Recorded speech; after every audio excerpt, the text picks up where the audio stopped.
always finding out more, and I just can't keep it out, and that type of thing. Okay.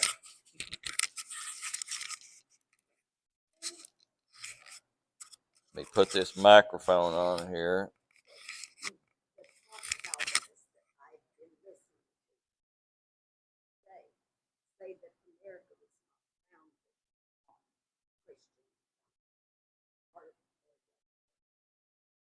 That it was not? Okay.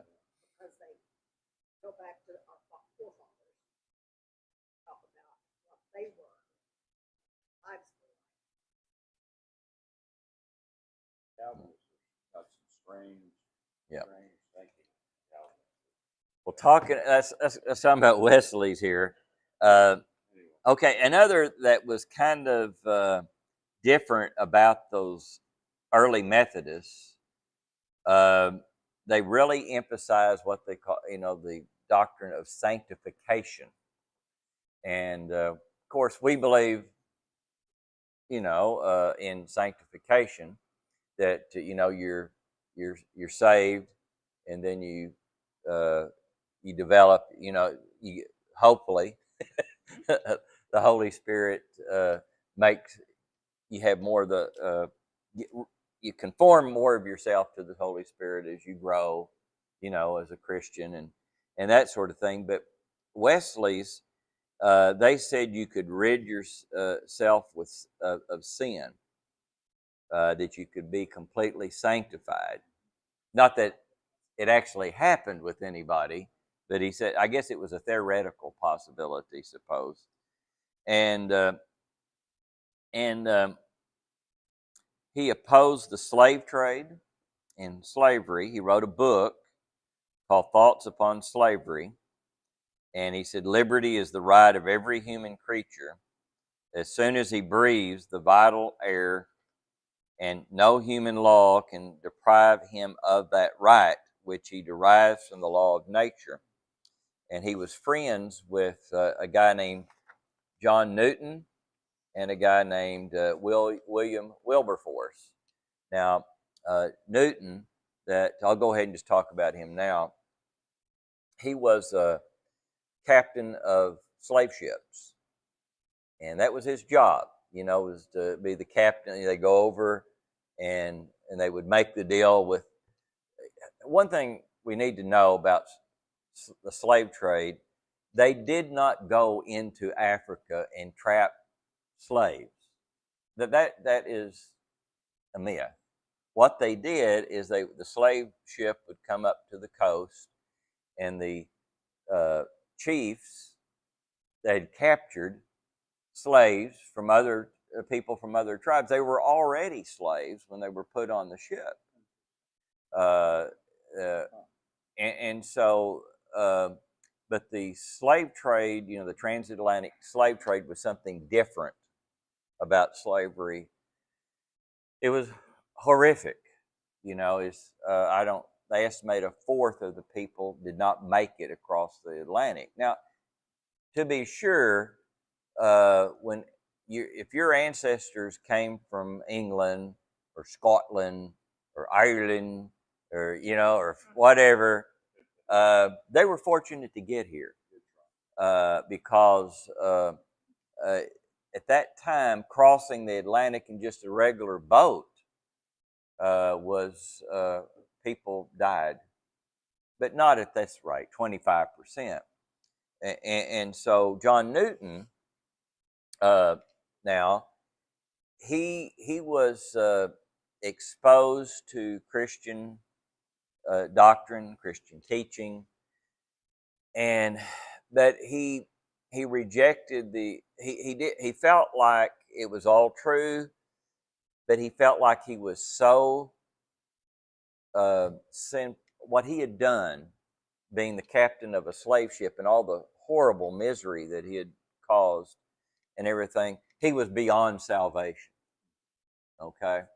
And so eventually some Christians convinced him that nobody is beyond reach and that he could be saved. And so he did trust the Lord as his Savior, and he became an Anglican minister. Okay? And he also wrote hymns. Does anybody know what his most famous, not you, Dennis, most famous hymn?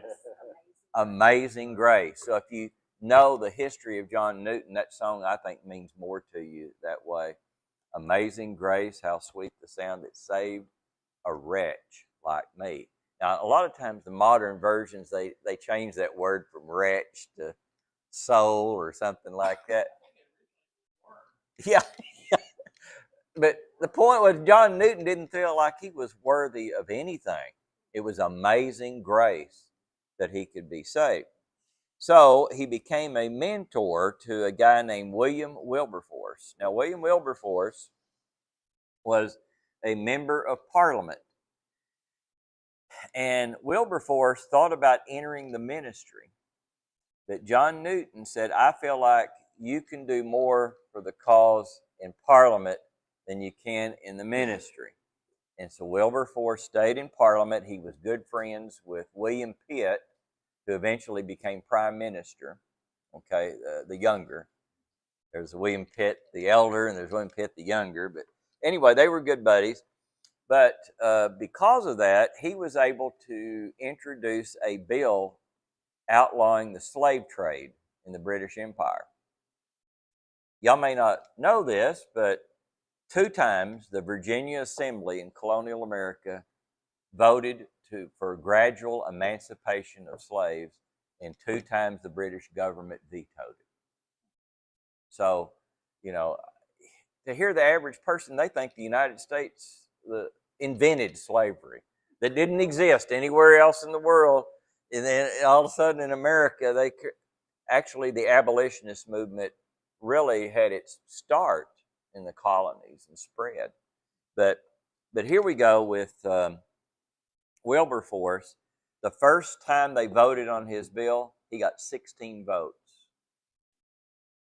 out of about 400. That's a crushing defeat. But he didn't give up. He kept up for 20 years. And finally, in 1807, he knew he had the votes. And he had been in communications with the President of the United States. Does anybody remember who was President of the United States in 1807?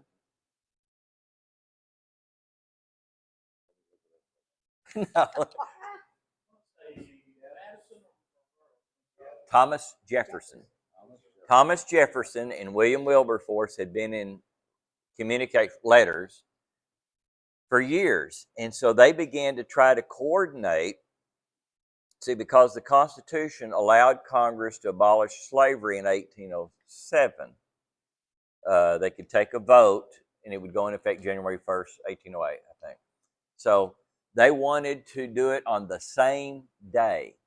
But without phones and internet and all that, it was kind of hard to coordinate. So the British outlawed slave trade 1 week before the United States did, 1807.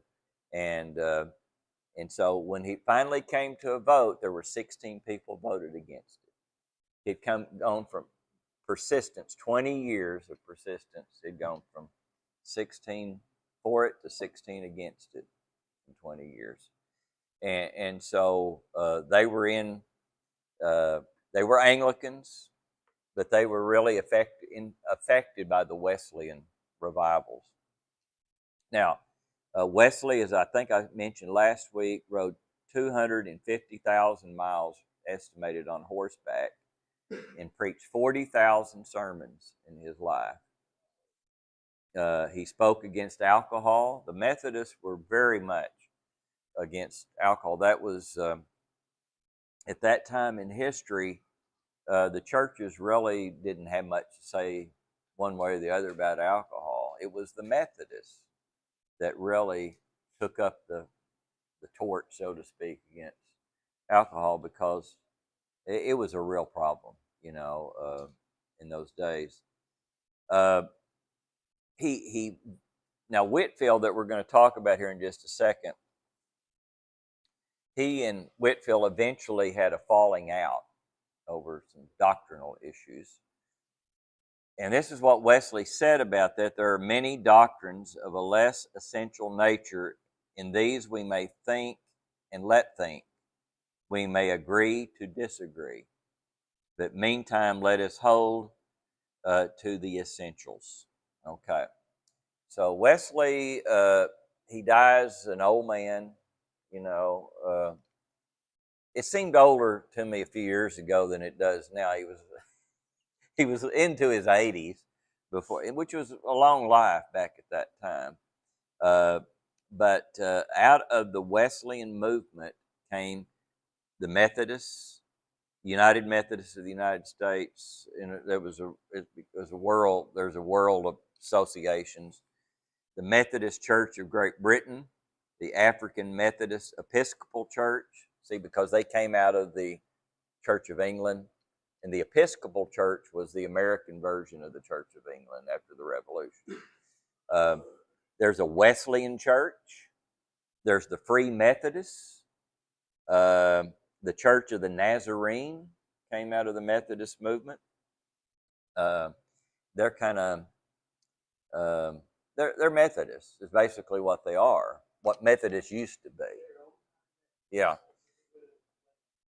And the Salvation Army, that was out of the Methodist movement. And I'll tell you that when I was a kid, my cousin, I just talked to my cousin today. He was a couple years younger than me, but you remember back when they used to, I don't know if they do this anymore, but they sold Army men. You could get them in a package. And so we would play Army men. And, at that time we'd fight the Germans and then the Japanese. And, of course, in the early 60s, you'd fight the Russians, and everything. We kind of got bored fighting those people. So we were trying to figure out somebody to fight. And so I said, I've heard there's something called the Salvation Army. So we wiped them out, the Salvation Army. And my uncle came along and says, well, who y'all fighting today? And my cousin said, the Salvation Army. And my uncle said, he goes, no, they're not like that kind of army. And my cousin said, I don't care. They're not our army. So we wiped them out. The Church of God also came out of that, both the regular Church of God and the Pentecostal Church of God. Pentecostalism in general, he came out of the Methodist movement, the modern charismatic movements. Their tree goes back to John Wesley. Oral Roberts was a Methodist. That's right. That's a good point.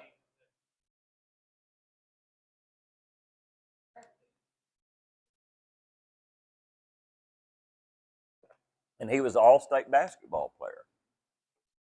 Remember, Oral Roberts was really good in basketball. They made the Final Four, I remember, one year. Yeah, expect a miracle. Okay, so we owe a lot to the Wesleys.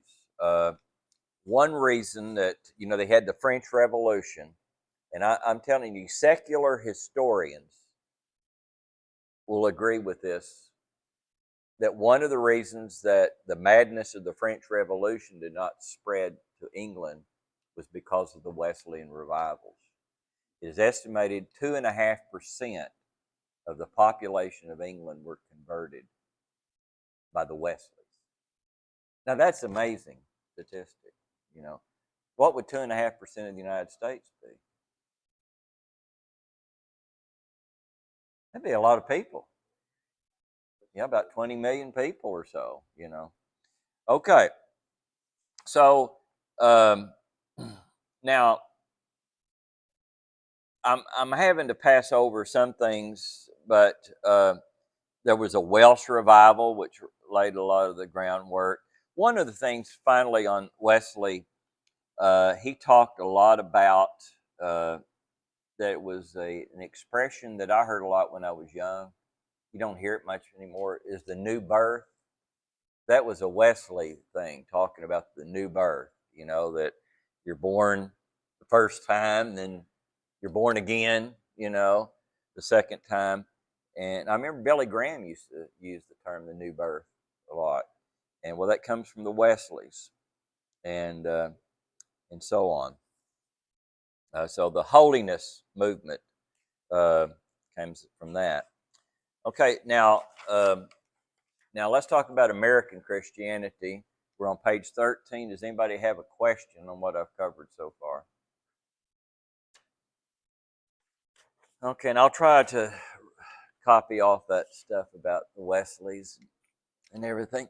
That's why when I was in Boston and we went to Old North Church, and it says that Charles Wesley once preached from this pulpit. You know, that I just love that kind of stuff, you know, and everything.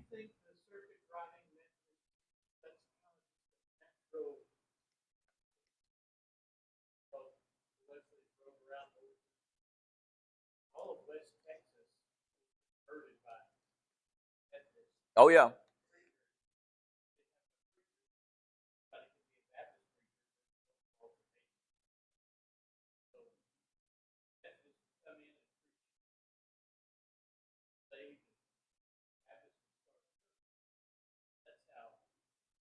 Well, yeah. The question is the circuit Methodist in the United States, and one of the reasons that the Methodists and the Baptists grew so much is they didn't care about having these big churches or anything out on the frontier. They'd go out on where the Church of England wasn't too much about going out on the frontier, and the Catholic, very few Catholics, but boy, those Baptists and Methodists, they'd get after it, you know, out on the frontier. So uh, now let's talk about American Christianity, and leading up to just before the Wesleyan revivals and then Whitefield that we're going to talk about here, is that there was a steep decline in religious enthusiasm in the early 1700s.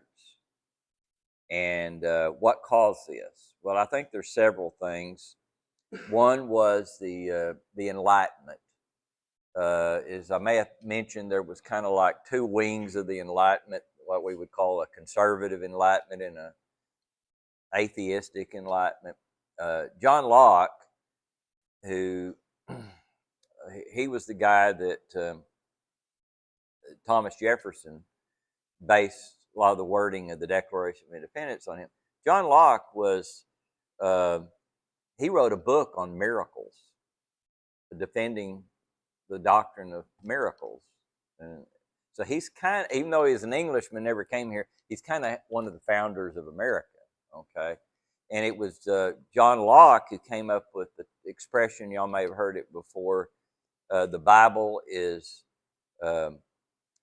without error, without any mixture, is truth without any mixture of error. That was John Locke who said that.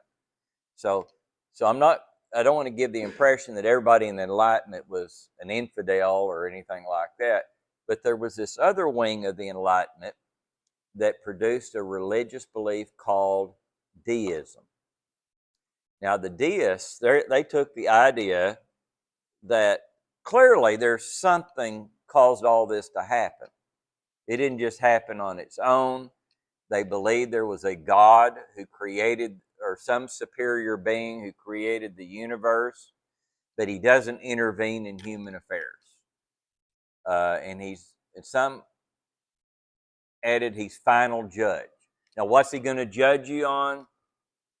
You'd have to ask a deist. You know, I don't get it. But anyway, so that's clearly at odds with Christianity, biblical Christianity. And so that did not affect America as much as it did in Europe. And the French Revolution was largely brought on by the Enlightenment, you know, the radical wing of the Enlightenment. That was one thing. Another thing was the Calvinist belief that your eternal destiny is determined before you're even born. What that does is it leads to kind of a fatalism. What's the point, you know, about all of this? And so there was something called hyper Calvinism, that really was sinking in, that, and a hyper-Calvinist believe that you shouldn't even share the gospel with anybody. If God wants them to get saved, they'll get saved. Well, you can imagine.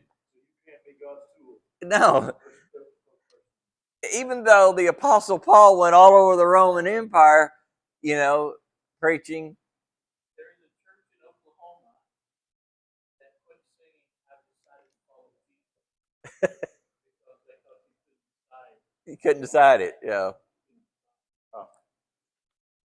Yeah. Yeah, I guess you'd have to do away with "There's room at the cross for you." You'd have to think "There's no room at the cross for you." But I also think the holiness movement usually leads to this idea of perfection. And I think a lot of men, I think that even today, that are raised in that holiness idea, they know they're not perfect, nor are they going to be perfect. They just don't try. Yeah, I think. That is Debbie's dad. Yeah.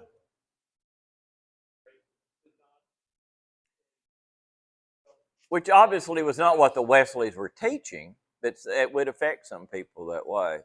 And so all I'm saying is that this extreme form of Calvinism was just a killer, because so people thought, well, it's already been decided, and all that kind of stuff. And I would say that so that you can see why some people would lead them into the deism, and something that I've asked Calvinists about, I said, well, what's the difference between Calvinism and universalism? I said, it's not just a quantitative difference. In other words, Calvinists believe a certain number are going to be saved. The Universalists believe everybody's going to be saved. So I said, what's the difference in the two beliefs other than quantity? And they get irritated, and all that. And they say, oh, you're not supposed to question, and all that. That's their big deal. So I don't want to get too much off into that. And then another thing that happened was the Salem witchcraft trials. And this is not to say that there weren't people that believed in witchcraft or anything like that. But what happened at Salem was that once it got started, people being accused of being witch, one of the ways you could get out of it is name other people who were witches. So after a while, it just like everybody, was. And I've done a lot of family history and genealogy, if I kind of mentioned that. And I found that one of my direct ancestors was accused of witchcraft. She was the daughter of a prominent Puritan minister who disagreed with the Puritan leadership. So I think that might have had something to do. Did she get burned at the stake? No, she was convicted. She was convicted and sentenced. They didn't burn anybody at the stake in America. They hung them. Okay, that was in Europe. They burned them at the stake. That's just in the movies? Yeah, it must be in the movies because nobody was burned at the stake in America for being a witch. Dipping? Well, hold on and let me finish this story. Then you can. Yeah. Oh yeah, yeah. They didn't float. I don't know which way. If you floated, you weren't a witch, or yeah. If you didn't float, you were. I don't know which way it was. So, but she was convicted and sentenced to death, but she was pregnant with my ancestor. So they said, well, we'll wait until you have the baby, and then we'll hang you. Well, by the time the baby was born, the hysteria had subsided. What began to happen is the people being accused began to say, do you know any other witches? And says, yes, your wife is a witch. I saw her, and you're a witch. You're a warlock. You're a wizard. And so they decided this had gone far enough. Okay. But when it was finally shut down, I think like 50 people were executed for witchcraft. and I'm sure many of them were innocent. I would say almost all of them were innocent. What they considered witchcraft included things like a woman that is not having children. Back in those days, you get married, and if you don't have a child in the first couple of years, people would start talking, whispering, "What's the deal?" And so a woman's worth was having children. So some women got so desperate that they would resort to what is called white magic. And a real popular thing was to take a rabbit's foot, put it around, tie it around your neck, and it'd be under your blouse and everything so people wouldn't see it. And because rabbits are very fertile, and all this kind of stuff. That was considered white magic. And then there was black magic, where you try to, have a doll, like take a doll of Brad, stick pins into him and everything like that. So that hurt the image of Christianity with a lot of people. And the last thing I would say that helped cause this decline was the material wealth in America. The life expectancy by the end of the 1600s, early 1700s, was 10 years over what it was in Europe, because there was so much more food. There was more land. People had more land. They owned their own land in a lot of cases, and people are more productive if they own their own land, and working for somebody, and they just more nutrition, a wider variety of foods. And a sad situation is a lot of people that get wealthy. Now, this is relatively speaking for the day. They don't think they need God anymore. So you combine all these things together, and many people believe that Christianity was on its way out, and it was at a low ebb. Then the Great Awakening took place. And so the first Great Awakening, 1726 to 1740, there were many other people besides these two men.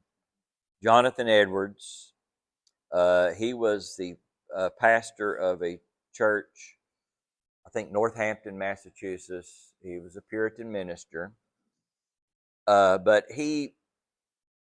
many people, it was almost universalist, kind of like if you were a member of the established church, you're going to heaven. And he came up with this. He directly challenged that.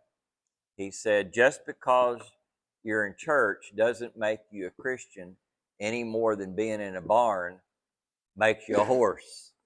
Okay? And he said that it is more important than being a member of the established church is your relationship with Jesus Christ. You have to be converted. Okay? And George Whit. What about it? Yeah, sinners in the hands of an angry God.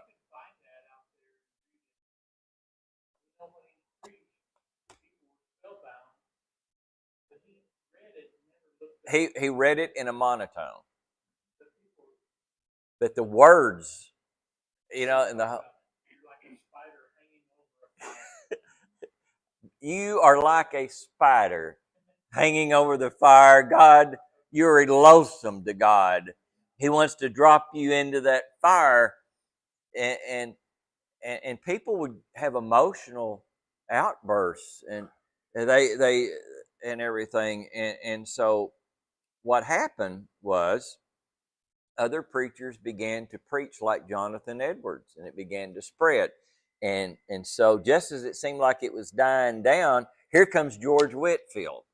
Now we're going to talk about George Whitefield. He was a friend of the Wesleys, and when his parents were Christians, but he wasn't. He didn't get into that. His goal in life was to be an actor on the British stage.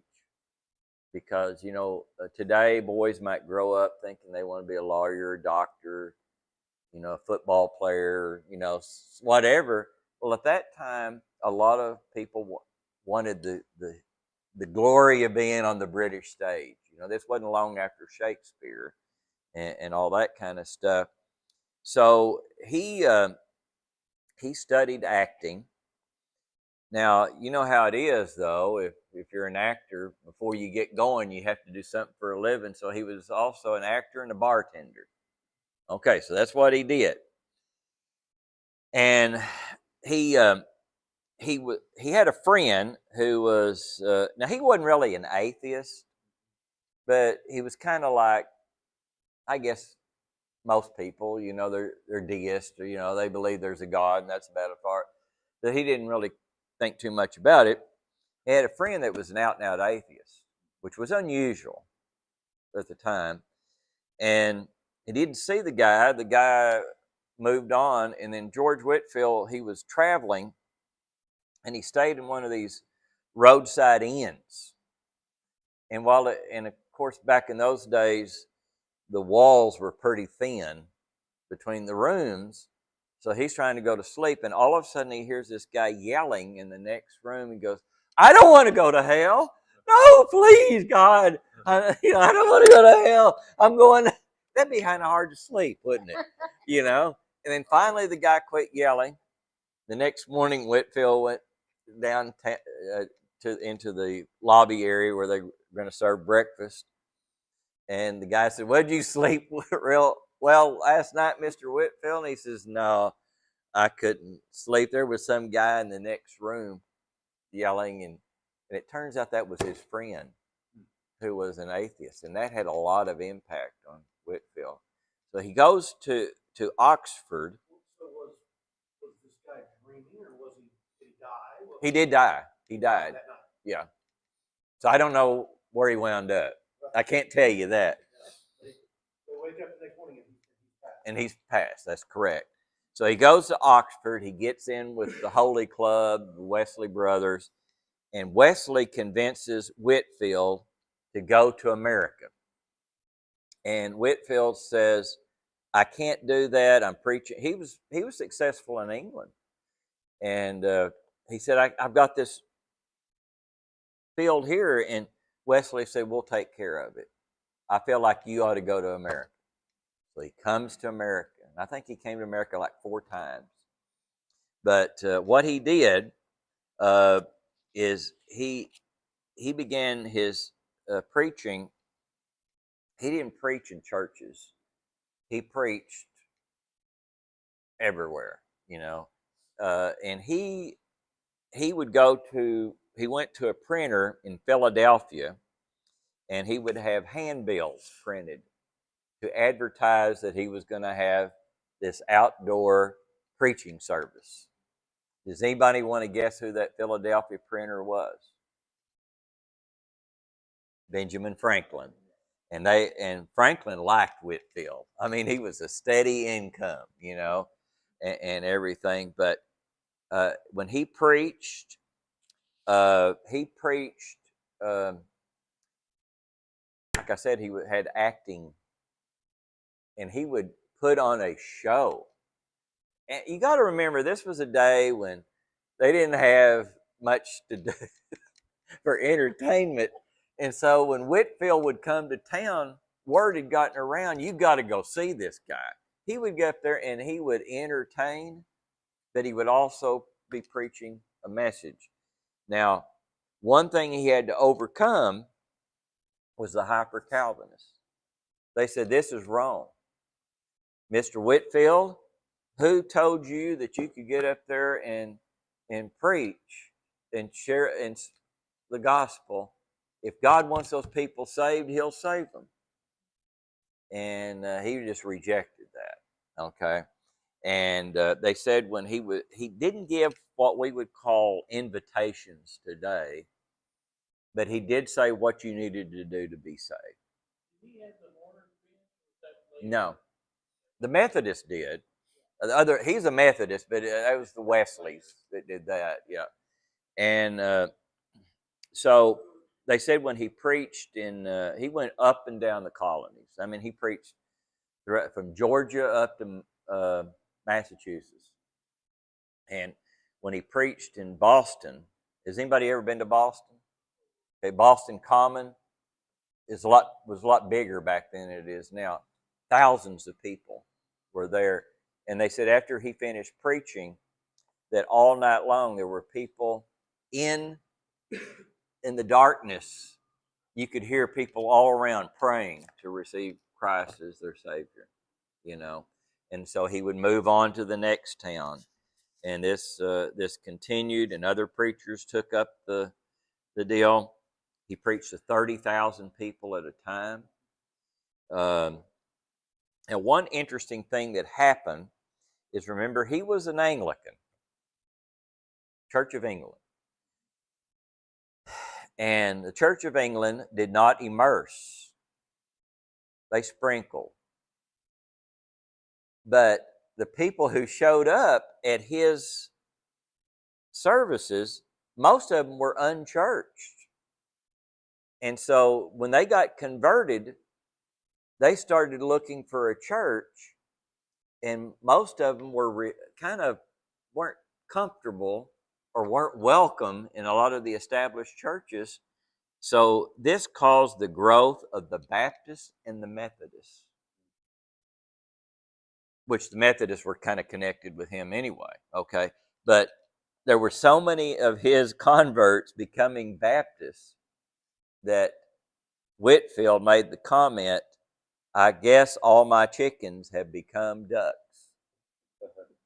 You get it? A chicken doesn't like the water, but ducks do, okay? So, and this caused a decline in the established churches. People left them for the Baptists and the Methodists. And it kind of began to tie the colonies together. There was something unifying about all of this. And Christianity became more ecumenical and more evangelistic as a result of this. It caused a split. The supporters of the Great Awakening were called the New Lights, and those people that didn't like it were called the Old Lights. Okay. Now, I did mention that Wesley and Whitefield did have a falling out. And he, when Whitefield, before he died, they'd had a little bit of a makeup, you know. Of course, Whitefield was an American, Wesley was in England. And Whitefield wrote out his will that he wanted John Wesley to preach his memorial service. Okay. So Whitefield died in America. He's buried in Massachusetts, I think. And so when he died, the word gets across the Atlantic, so they're going to have a memorial service in England. And so John Wesley gets up to preach, and he preaches the sermon. Well, when it was over, everybody knew that they'd had this falling out. I mean, it was well known. So this woman went up and said, "Mr. Wesley," you know how they talk over there. Mr. Wesley, do you believe you'll see Mr. Whitefield in heaven? And he says, "No, ma'am, I do not." And she said, "Oh, I'm so disappointed to hear that." And he said, "You don't understand. I believe when I get to heaven, George Whitefield will be so close to the throne of God, I will not be able to see him for the brilliance, you know, and everything." So that's kind of a good ending to that. Now, here's a lesson. The influence of our life go on after we're gone. That's why, Dennis, I don't think we get our rewards until it's all over, because the effect of our life goes on, for good or bad. And George Whitefield, I think, is one of the fathers of America in many ways. I think America is a different country than a lot of other countries because of George Whitefield and Jonathan Edwards and so forth. But a few days after Whitefield died, It was in all the newspapers. And there was a guy who had gone to some of Whitfield's services, but he was a skeptic. He just went for the entertainment. You know, as I said, he was up there putting on a show, but he thought that guy's ridiculous. You know, I mean, all this stuff is. But he read the story that Whitfield had died, and it just hit him in a certain way. And he was reading that story, and he began to cry that Whitfield had died, and he became a Christian. After Whitfield died, the effect, his name was Benjamin Randall. Now, Benjamin Randall was one of the founders of the Free Will Baptist movement in the United States. Randall University is named for Benjamin Randall. So he often called himself Whitfield's last convert. Now, I don't know if he was, but Whitfield preached up until the day before he died. He was preaching. So, okay. Steve? Yes. You mentioned earlier all the different denominations that came out of the Methodists. Where did the Presbyterians come from? And the reason I'm asking is I was reminded of apparently a thought or a quote of King George that the American Revolution was Presbyterian Revolution. That effect. Yeah. Well, did that come out of there as well? Or? Well, the Presbyterians, they started in Scotland. A guy named John Knox was and they, so, you know, we think of early colonial America as being a bunch of English people. And there were a lot of English people, there's no doubt. But a lot of them were Scots-Irish. The Scots-Irish, they came from Scotland over to Ireland. They got land in Ireland, and some of them moved on to America. They just filled up the back country. And so they brought the Presbyterian Church was the Church of Scotland. And so that's where they came out. Yes. They were, but when you got out into the frontier, there was a group called the Cumberland Presbyterians who kind of dropped the hard Calvinism. William Jennings Bryan was a Cumberland Presbyterian, if you've ever heard of him. And okay, any other questions, comments?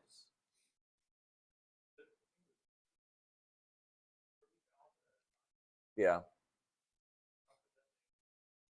He had powerful lungs. Benjamin Franklin didn't believe it when he heard that he could preach to 30,000 people at a time. So he went, and what he did is he took an area and he counted up, and then he multiplied it by, and he said it added up to around 30,000 people. And he said he was at the very back of the crowd and he could hear him. Yeah, I don't know how he did it. But anyway, I got the allergies here.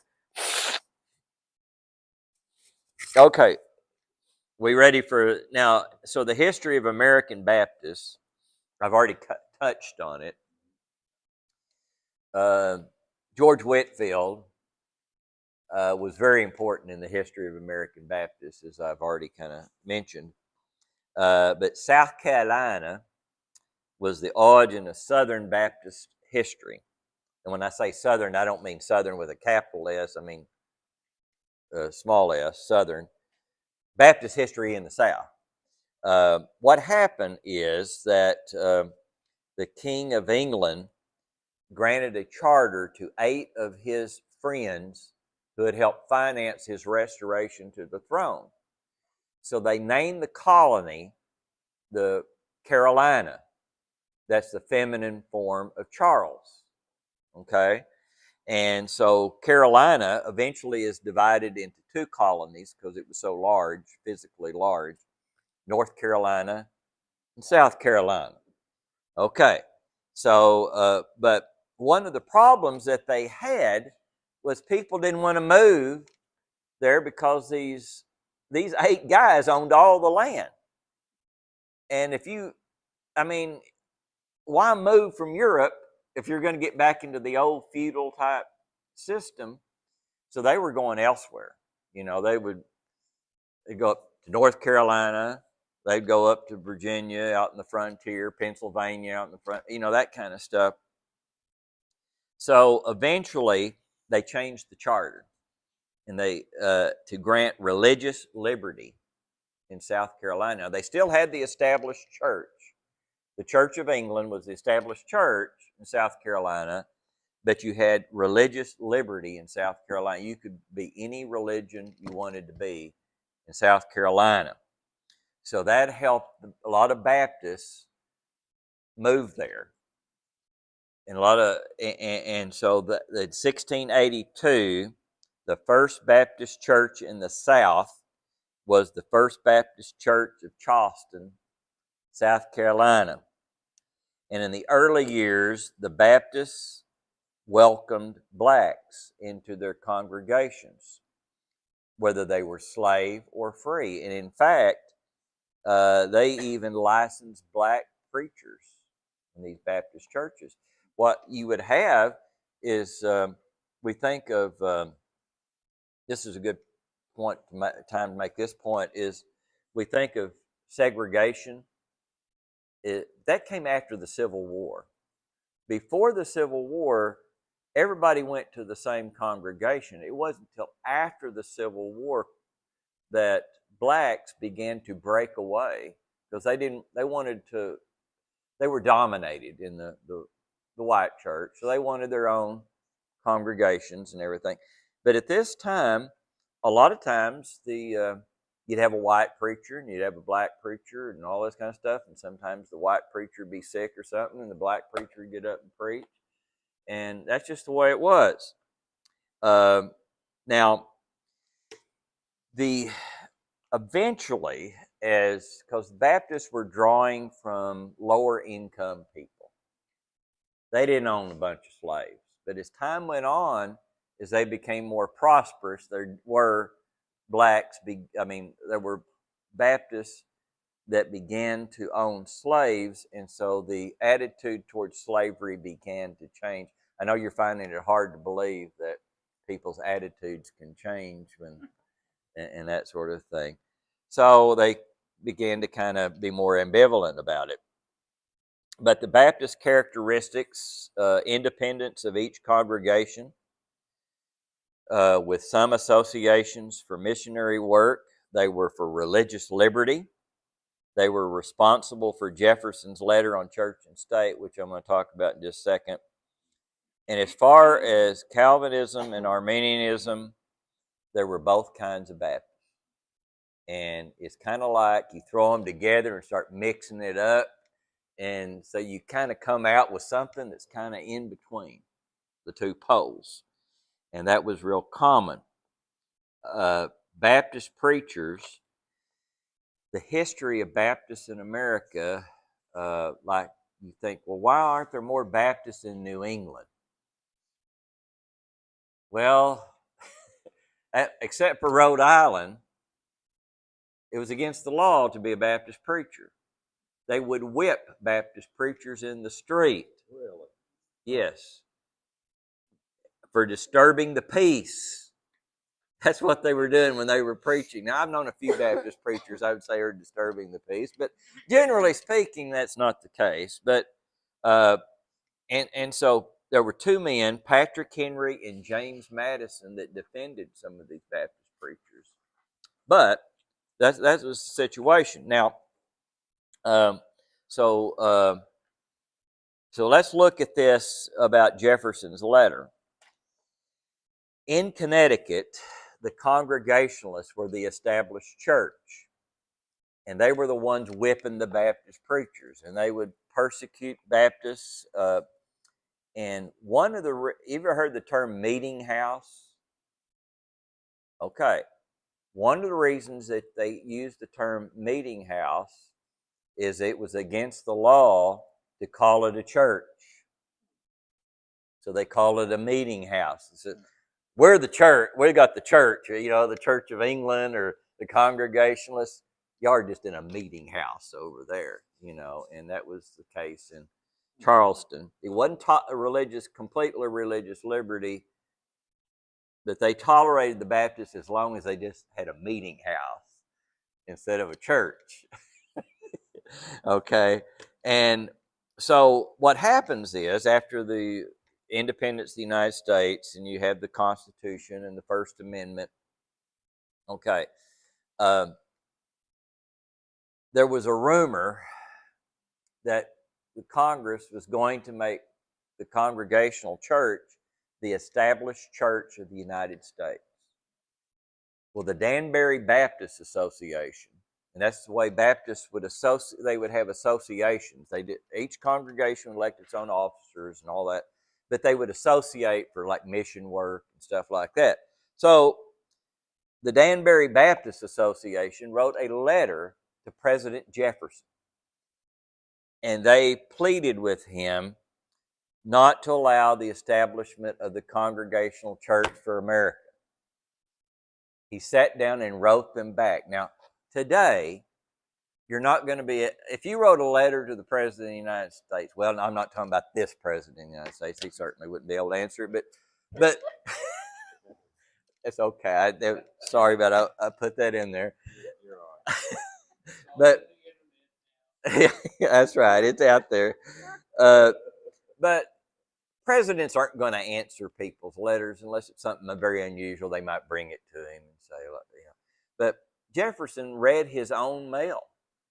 And he reads this letter, and he sits down, and he writes a response.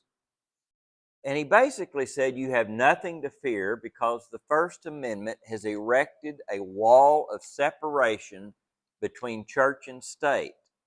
The government cannot interfere in the affairs of the church. So I believe in separation of church and state as it was originally understood. I don't believe in this, the way people interpret it today, that the government should be hostile. I mean, it goes so far as things like, don't let the Gideons pass out New Testaments to the little fifth graders. That's union of church and state. Governor Kevin Stitt, regardless of what you think about him, he spoke in Tulsa right after he became governor, some church group, and there was somebody actually said that was a violation of the separation of church and state. I mean, that is stupid. Yes, it is. But so Jefferson, after he finished this letter, it was Sunday morning. He got in a carriage and he went up Pennsylvania Avenue to the Capitol building because they were holding church services in the Capitol building of the United States. The guy who said separation of church and state went to church in the Capitol building of the United States because there weren't many public buildings that could hold church services in 1803. Isn't that the whole purpose of them leaving Europe to come to America? That was one of the things, yeah. Because the government was interfering into their religion. Yeah, that was a big impetus. Religious freedom, so they came to the. So that was why they had that amendment saying, "Hey, state, you need to stay out of the church." And one of the causes of the American Revolution that's not talked about today is that they wanted to impose the Church of England on all the colonies. And the Baptists and the Presbyterians and the Methodists didn't go for that, as you can imagine. Okay, so Baptists now, each congregation is independent. So what's going to cause them to associate is mission work. And of course, to them, missions were the American Indians. Okay? And now they also did foreign missions. International missions. I want to make the politically correct word. But I could go into that. But okay. I always think there must be a group that sits around and says, we need to change the word. Yeah. Mm-hmm. Well, they form Baptist churches in America. Now, not all of them. Some Baptists were independent cusses. They're not going to join. But they formed the General Missionary Convention in 1814. And this was a time when missions were really strong. For about 150 years, it was really a big thing. Congregationalists, they joined with the Dutch Reformed and the Presbyterians to form the ABCFM. That's the American Board of Commissioners for Foreign Missions in 1810. Now, they commissioned a tough couple of guys, the Congregationalists now, the Presbyterian, they were all kind of some Calvinistic to some. Now, there were, like I said, hyper-Calvinists didn't like them going on these missions. You know why. Okay, but I've never heard this pronounced Adotaram. Is that how you say it? Well, it's right there on page 14. Okay, Adon. Well, he needs a Judson. Let me get this out. There you go. Page 14. Judson and Luther Rice, they were two Congregationalist missionaries. They're going to India. It takes a long... Okay, it takes a long time to get to India with a boat. So they've got a lot to talk about. And Judson and Rice were concerned because they had heard about an English Baptist named William Carey, who was already there. And they knew they would probably run into him. And these ornery Baptists insist on immersion.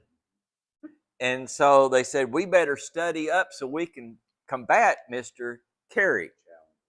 So they made a study of immersion and believers' baptism, those two things. On the way to India, by the time they got there, they were convinced that the Baptists were correct. So here they are, Congregationalist ministers in India. And so they're stuck there. And so they decide to become Baptists. Now, Luther Rice, he convinced the Baptists to create a foreign mission body. Be based in Philadelphia, Pennsylvania, and the reason the Constitutional Convention is pretty central. And it would be called the Triennial Convention. First meeting was in 1817. Does anybody want to guess why they call it the Triennial Convention? They met every 3 years. Okay. And it was the first National Baptist organization. Now, the Triennial Convention was, you didn't have member churches. What you had, it was a coalition of these local associations. Okay. And so they formed the Home Mission Society in 1832. So this, as I said, there were independent Baptists all through this time, but Baptists are becoming a denomination. But they're still autonomous, each local church and all that. The Baptists began to grow. Steady growth. But then what happens a lot of times when you grow, Dave, there's splits. They say that if you've got 2 Baptists, you could start a new church. If you got 3, you got a split in the church. And I guess that could be applied to other denominations as well. But so you began to have this steady growth, and then you have divisions set in. One was doctrinal divisions. Campbellism. Now, Alexander Campbell and his dad, Thomas Campbell, they came from Scotland, and they were Presbyterians. But they came to believe that modern churches had deviated greatly from the purity of the New Testament. So they were part of what is called the Restoration movement. They wanted to restore the church to its purity of the first century. Now, I will tell you, the first century church was not pure, but they're talking about doctrine, I guess. And so Campbell, it for a while they studied it, and they decided the Baptists were most correct. So they had a church, and they joined a Baptist association. Well, that didn't work out very well, because Alexander Campbell taught baptismal regeneration, that you're not saved until you're baptized. He denied the Holy Spirit was active in conversion except through the Bible. What he's saying is that, and, let me kind of not say, I'm not saying it's correct, but let me defend what he's saying here, is that, you know what, I think Paul said that faith comes from hearing, and hearing by the word of God.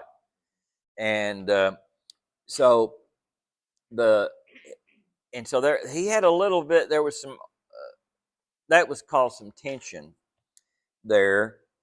And so what do they call themselves? They call themselves the Christian church, or disciples of Christ, or so forth. But Alexander Campbell, he must have been a very charismatic figure. But he decided he would win converts from other churches, the churches that weren't pure. And of course, he had the most. He got kicked out of the Baptist Association. His church was disfellowshipped eventually. So he would come into town, and he would challenge the local Methodist preacher, the local Presbyterian preacher, the local Baptist preacher to a public debate. Now, as I said before, back in those days, what did people have to do for entertainment? That was great entertainment. You'd go to this public debate, and he would humiliate these people. He was such a good debater. And he was so good, there were actually entire congregations that would switch over from Baptist to Church of Christ, or Christian church, as it was then called. It took a heavy toll on Baptist churches in the South. Okay. Now, eventually, we're going to talk about the Campbell movement. They go along, and eventually they divide over the question of instrumental music in the church. And so you've got the disciples of Christ go one way, the churches of Christ go the other way. They were called Campbell. They don't like it. And I read this one book. I don't know who wrote it, but he was very anti-Church of Christ, the guy that wrote it. And he said that it's something about, it's not this, but it's something like stupidity of Campbellism or something. And he said that, it's just like the little kid that says, if I've got an axe and 238s, because they like to quote Acts 2:38, repent and be baptized, every one of you, for the remission. So if I got an axe and 238s, I can whip any Baptist preacher in the world. And he said these little Campbellite kid had the right spirit. Now I'm not saying I approve of that type of book, but.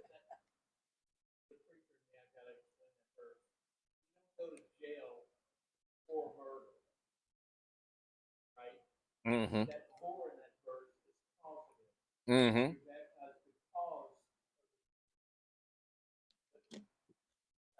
Oh yeah.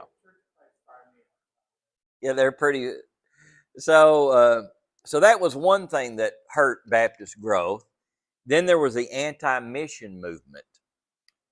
John Taylor of Kentucky, Daniel Parker, they preached hyper-Calvinist views, which led to a group calling themselves the Hard Shell Baptists. And the reason they were called Hard Shell is they just couldn't be saved, because they were so reprobate, and so people call them that. And they're called the Primitive Baptists. They're still Primitive Baptists today. I read that some Primitive Baptists believed not only do you not share the gospel, that people don't even have to hear the gospel to be saved. You could be somewhere and not even hear the gospel, and God could choose to elect that person, and they'll wind up in heaven. I was talking to a person That is bizarre. one time. We're the historical Baptist church. And I said, well, we're the hysterical Baptist. Yeah. So anyway, you've got the anti-mission movement. They even opposed Sunday school. And this also impacted the Campbellite movement a little bit, because when I was growing up as a kid, there was one Church of Christ congregation in town that thought the other Church of Christ congregations were messed up. My Church of Christ buddies explained this big group. They have a name like Rich Press or Whatever. that's the more modern. If they just say Church of Christ, that's the middle one that. But if it's got a small C, that's the most conservative. I don't know if you ever seen it. That Church of Christ, and the C is small, and they don't believe in anything. Early. Yeah. Like the Church of Christ up in off of May Avenue by Cold Spring, they have music in the basement there. Oh my. Called Cold Spring. They were the modern. Okay. But they opposed Sunday school, and their reasoning is that there's a verse in the Bible that says, "Let there be no divisions among you." So they said that little kids ought to be taught. Now, I think sometimes we go to the other extreme, and I think kids get up. I'm just telling you my opinion. I think kids get up a certain age, they ought to be in the regular service, But anyway, Sunday school was a big movement at that time. That's where a lot of people learned to read and write and all that kind of stuff, was in the early part of the 19th century. Okay, so you had that, and then you had sectional divisions. And as the country was splitting over issues like tariff and slavery, it affected the churches as well. And Northern Baptists began to oppose slave owners from serving as missionaries or being on mission boards. And another division that they had was the Baptists in the South, let's put it that way. Baptists in the South wanted a more centralized mission society, while Northern Baptists wanted a looser such society. So those were some differences, and finally it came to a head in the 1840s when the Georgia State Convention proposed James Reeve as a missionary, but the Foreign Mission Board refused to approve him because he was a slave owner. Okay, and so if you take the Northern Brethren's viewpoint on this, is they felt like that they put this guy forward just to make an issue, which is quite possible, Georgia at that time. Where the Southern Brethren, they would say that they don't think we're equal with the North and all that kind of stuff. So anyway, they split up. So if you ever hear that Southern Baptists created to defend slavery, it's not quite that simplistic. That's kind of what happened. But the new leader of the Southern Baptists, first president of the Southern Baptist Convention, 1845, he said he compared it to Paul and Barnabas. If you remember the story of Paul and Barnabas, they divided, they went their separate ways. He said we can still work separately. We don't have to be one body to do this. And so anyway, that was kind of the deal. Okay, now let's look at some divisions within the Southern Baptist Convention. After the split, now there's going to be some problems within the Southern Baptist Convention. One was the landmarker movement, led by J.R. Graves. Now, J.R. Graves, what really provoked him were two things. The Roman Catholic Church, saying that they were the original church. And who else said they were the original church? It was the Campbellites. So he began to debate the Campbellites, because remember, the Campbellites believed in debating. So J.R. Graves, he was the champion of the Baptist viewpoint. And have you ever heard of somebody being against something so strongly they become what they're opposing? And that's kind of what I think about J.R. Graves. There's a lot of positive things about J.R. Graves, but at the end of the day, he drifted into what is called landmarkism, which he promoted closed communion. Now, we all believe in closed communion to a point. You know, we say if you're a Christian, you can take the Lord's Supper and all that. But they closed it to you had to be a member of that particular congregation. Now, their argument is that's how you discipline church members, is you deny them the Lord's Supper. They can't come in and take the Lord's Supper if they're doing something they shouldn't ought to do, acting ugly, whatever. Maybe smoking, chewing, cussing, going with girls, that do and all that. I don't know. But anyway, they said you can excommunicate. That's where the word, you're cut off from the Lord's Supper. So that's their argument on that. Now, I don't agree with it, but that's what they argue. And accept only immersion that was performed by other Baptist churches. Now, the other thing that the landmarker movement, and it was bigger than J.R. Graves, okay? I'm just saying that he was the most prominent man. The kingdom of Christ was made up of aggregate local congregations. They did not teach that only Baptists were saved, but other churches really weren't churches, they were just societies. The only real true churches were Baptist churches. And I read a deal one time about a guy that was kind of to that point of view.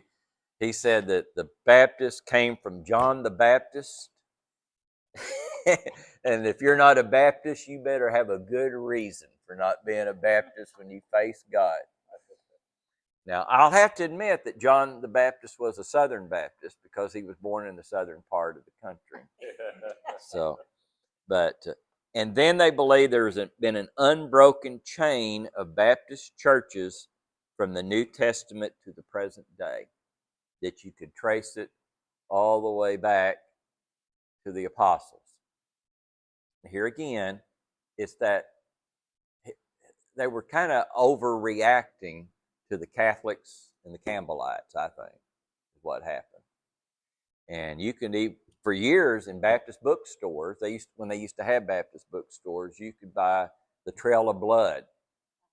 Okay. And it's a very interesting little book. But I don't think you can trace a direct line. I think what's more important is you try to have the correct doctrine. You don't have to. We don't have to go by apostolic succession like the Catholics and all that kind of stuff. But this led to the creation of what's sometimes called the Missionary Baptists. There were different bodies, but the American Baptist Association was formed in Texarkana, Arkansas in 1905. Then we have the creation of the Sunday School Board in 1863 by Basil Manley Jr. and John Broadus. So that's why the publishing arm was called Broadman. Yeah, Broadman. Now, after the war, the Civil War, Black Baptists withdrew. Many churches, Black Baptist churches, decided to build a new building after the war, because what happened during the Civil War, you had wave after wave of revivals in the Southern armies. When the war was over, these people go back, they've lost everything.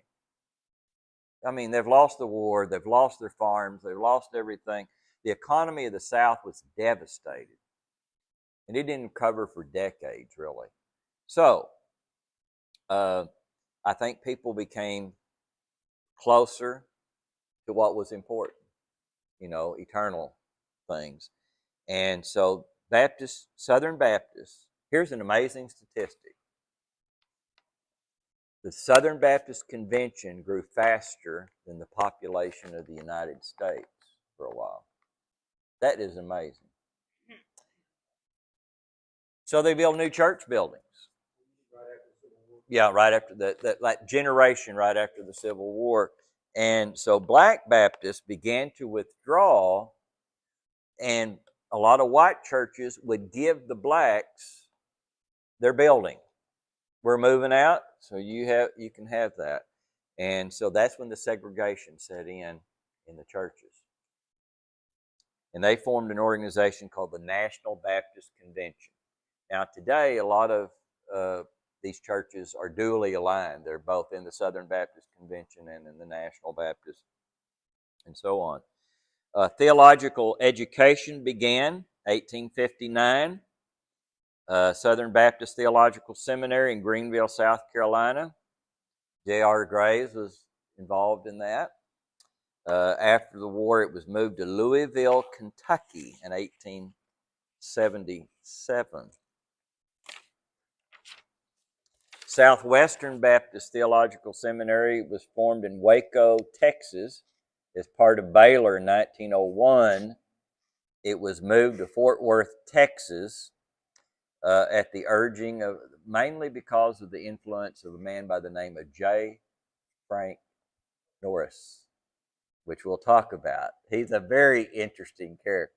I'm sorry we can't get to J. Frank Norris tonight, because he is really an interesting man. I'm going to wind up with foreign missions in Africa and Asia. In China, T.P. Crawford and his wife were there first. Soon after, they were followed by a woman from Virginia who was like 4'6". Her name was Lottie Moon. Charlotte Moon. Yeah. And she was really a very intellectual person. But she was engaged to a professor at Southern Baptist Theological Seminary called Crawford Toy. And they were going to get married. She comes back from China.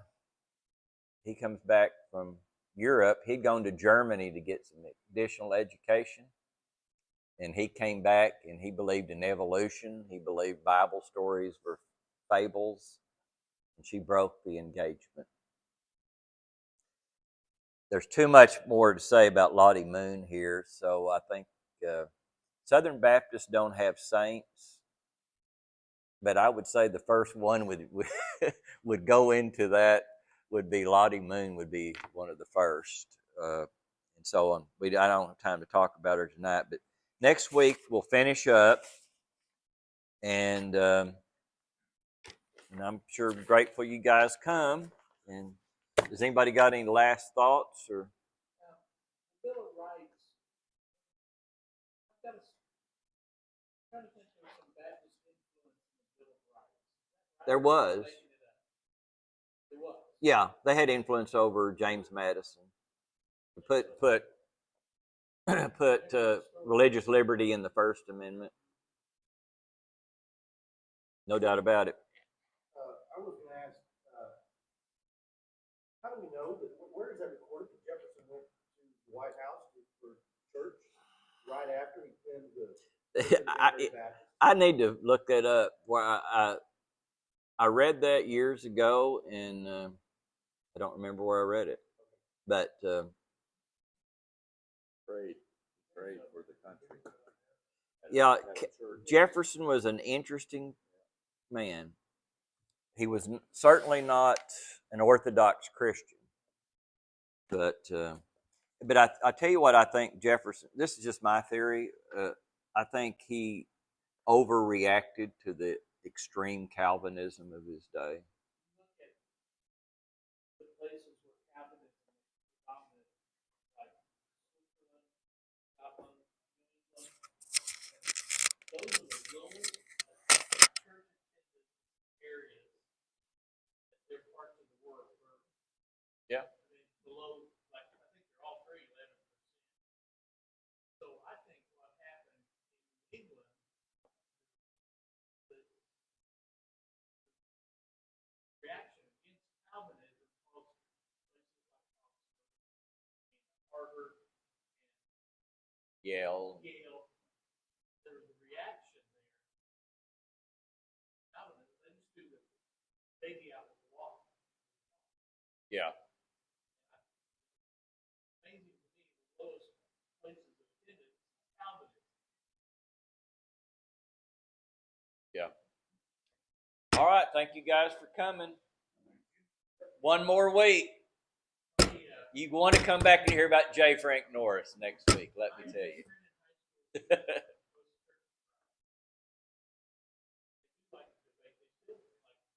Oh, yeah.